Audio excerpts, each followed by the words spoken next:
After years of dreaming and years of hard work, Jo was going to be a published author.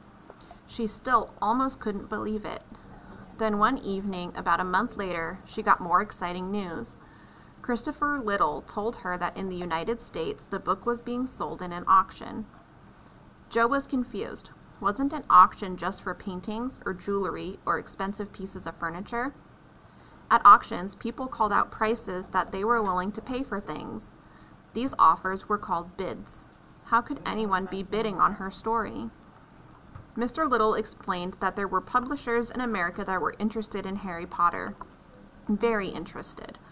So interested that they were competing with one another to buy it, each publisher trying to top the other's bids. Just like in the auctions, Jo knew. The price is up to 5 figures, he said. That meant over $10,000. 2 hours later, Mr. Little called back. The price was now up to 6 figures. That meant Jo's book would be sold for over $100,000. The winner was author A. Levine of Scholastic. He was a little scared about spending so much money on a first-time author, but he loved the book so much. He thought kids in America would too. His favorite thing about Harry Potter was the idea of growing up unappreciated, feeling outcast, and then this great satisfaction of being discovered. Jo understood the feeling of being discovered. With her newfound wealth, she bought a new jacket. It was strange for Jo to be able to spend money on herself and not worry about it. In June 1997, Harry Potter and the Philosopher's Stone by JK Rowling was published in the United Kingdom. Bloomsbury had asked Jo if they could use her initials instead of her name on the book. They were worried that boys might not want to read the book if it was written by a woman. Jo didn't have a middle name, so she gave herself one. Kathleen, after her grandmother. That's where the K in JK comes from. Bloomsbury didn't keep the secret of her being a woman for long. Harry Potter and the Philosopher's Stone was a big hit. Jo's own daughter, Jessica, was only 4, too young to read the book, but other children loved it. Jo was voted the winner of the Smarties Book Prize by school children all over the United Kingdom. They couldn't wait to read her second book, which Jo had already finished, Harry Potter and the Chamber of Secrets. It was published in July 1998. Jo was also becoming famous in America, where her book was called Harry Potter and the Sorcerer's Stone. Scholastic changed the title so everyone would know that the book had magic in it. Americans and British people both speak English, but there are a lot of differences in the ways they speak it. For American kids, some changes were made in the Harry Potter books, including Scotch tape for sellotape, parking lot for car park, and bag of chips for packet of crisps. This kind of Americanizing is done in many U.S. editions of books that were first published in the United Kingdom. In October 1998, Jo traveled to the United States for the first time for a 10-day book tour. At first, Jo was worried American children wouldn't like her book as much as children in the United Kingdom did. But she was wrong. When I did public readings, she told the Scotsman's newspaper, they even all laughed in the same places as British youngsters. Jo was surprised that many of the children she met had already read Harry Potter and the Chamber of Secrets. The book wasn't even published in the United States yet. They had ordered the book from England on the internet because they couldn't wait. Jo was more successful than she had ever dreamed, but things were just getting started.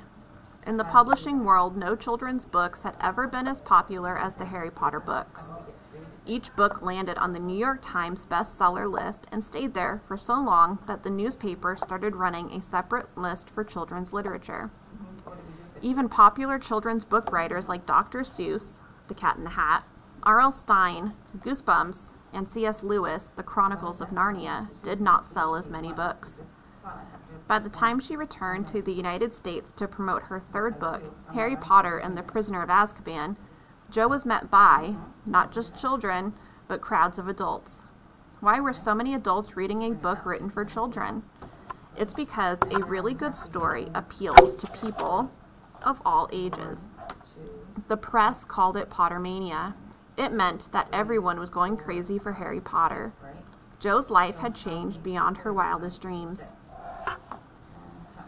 She traveled around the world and stayed in the best hotels. She could buy clothes made by famous fashion designers.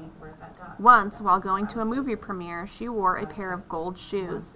They had 6-inch heels and cost $1,000. What was happening to Jo was a little bit like what happens to Harry when he first arrives at Hogwarts. He's surprised to learn he is famous. People he doesn't know want to be his friend. Harry often finds his name in the newspapers. Now Jo was in the papers too, and on the radio and on TV. Reporters even showed up at her house. Perhaps some of the reporters she met influenced the way Jo wrote Rita Skeeter, a devious reporter who makes up stories about Harry. Jo did not know that being an author would be like this. In an article in the Independent newspaper, she said, "I imagine being a famous writer would be like being Jane Austen, being able to sit at home in the parsonage and your books would be very famous. I never dreamed it would impact my daughter's life negatively, which at times it has." Jessica was now 7 years old and she still had never read any of her mother's books. Jo thought the Harry Potter books were for readers who were at least 8 years old, but Jessica could not stand being the only person at school who had never read them. So Jo read them to her, and she loved them. Jessica did not love having strangers snap her picture without asking if they could. Neither did her mother. On a vacation in the Galapagos Islands, a photographer took pictures of Jo in a bikini. Jo didn't like that either. Everyone wanted to know all about the Rowling family. Jo, Jessica, and Jo's new boyfriend, Dr. Neil Murray. A friend introduced Jo to Neil in 2000. With his dark hair and glasses, Neil looked like a grown-up Harry Potter. When he and Jo started dating, the press began snapping pictures of him too. Jo and Neil were planning a life together with Jessica. In 2001, they bought a 19th century mansion on the banks of the River Tay in Scotland. Besides having a morning room, a drawing room, and 162 acres of land, the house was close to Castle Menzies. Castle Menzies is about 500 years old. Many people think it looks a lot like Hogwarts. Jo loved her new life, but sometimes being famous was hard. Jo was, by nature, very private, and it was scary to feel like she was being spied on. She had never planned on being famous.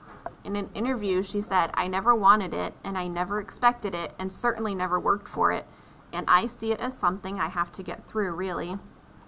Pottermania was getting bigger and bigger. It was only a matter of time before Hollywood got in on the game.